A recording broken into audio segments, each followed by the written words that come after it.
want to reflect on something that I saw on social media.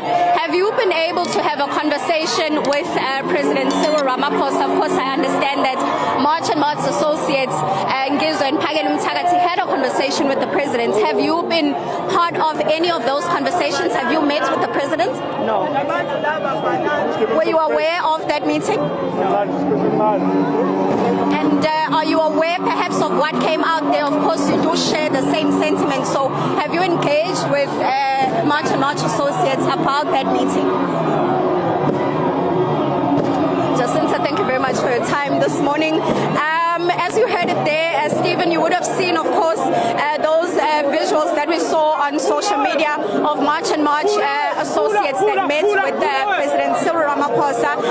Jacinta Zuma stating that she was not aware of that particular meeting, and at this point she's also not aware of what was actually discussed.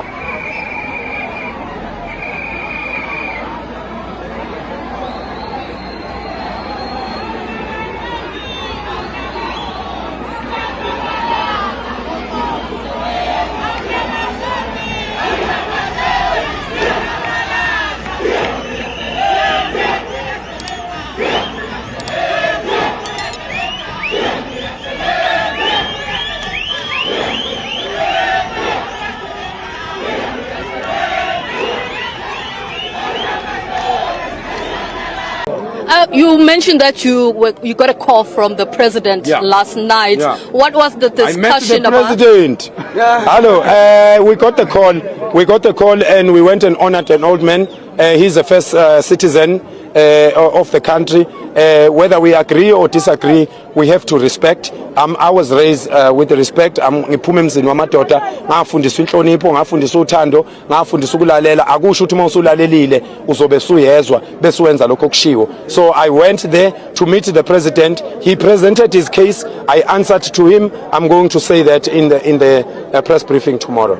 So you're not able to tell us what exactly he presented to you? Be patient. I was patient for 12 years, working on this moral regeneration thing. That's why you see so many men. That's why you see 257,000 men listening to one man. Because I have experience. Nobody can do this. If somebody else led this, it would have gone wrong. But I have so much experience, and I love these men. Before the end of this year, I'm creating 1 million jobs. Did the president ask you not to lead the march today?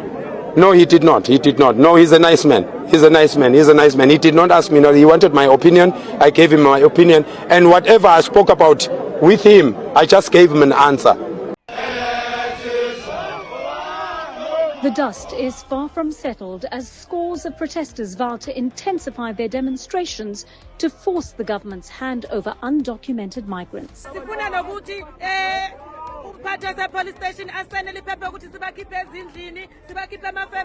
Thousands have fled the country amid fears of intimidation and attacks. The government said they need people who have got papers.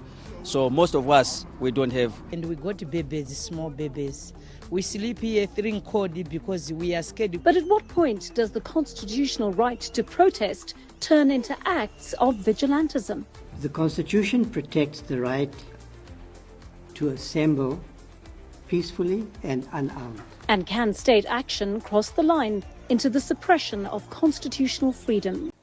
The ANC had to take the position of saying, we are going to accept the outcomes as it is, and we're going to make sure we prioritize the interest of this country to ensure political stability of our country.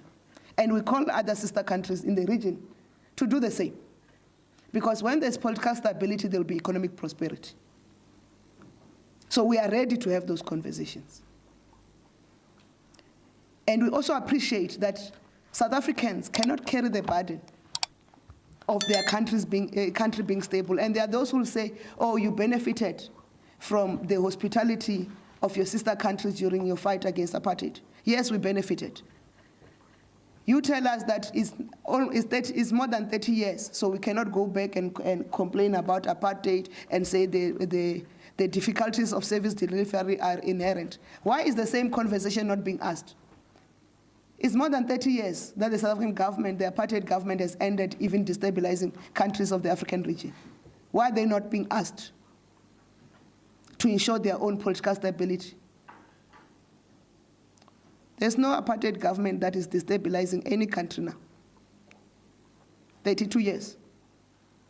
So we must all take responsibility of ensuring political stability in our own countries, and we must work together collectively to ensure economic prosperity of the African continent. There's no single country that will carry the burden of others, because that country will itself collapse. It is for that reason that South Africa were committed to supporting the initiatives in Angola on the development of the Lobito corridor. We have mobilized our South African investment companies to make sure that we support the development of the Lobito corridor. There's nobody, there's no country in the West or in the East that can have the interest of developing the African continent more than South Africa. And we must show it by investments in our own, through our own companies. So I'm calling for my African brothers. I'm going to facilitate. I'm going to make sure. I'm going to visit these countries. I'm going to visit you, my brothers and sisters, in your countries to revive the spirit of Africa, to revive the spirit of Ubuntu. You must fight for your countries. If they kill you, they must kill all of you. You can't be scared of that, because even me, every day, yesterday I came late in the march because I had an intelligence that some people were waiting somewhere for me. I had to change 2 vehicles so that I can get through the march. Because if I used my car to come to the march, I would have died yesterday.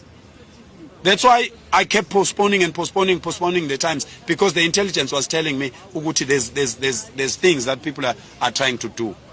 And thanks to the police, thanks to the intelligence, and all those that are criticizing us, they don't know that we go through. Before the end of this year, we will create more than 1 million jobs, like South Africa, permanent jobs. It's very easy. Remove an illegal foreigner and put a South African. It's very simple. Please, remove your illegal employees and employ South Africans, because we are going to report those businesses. And I'm calling on all South Africans to report. We will have a desk that only deals with that.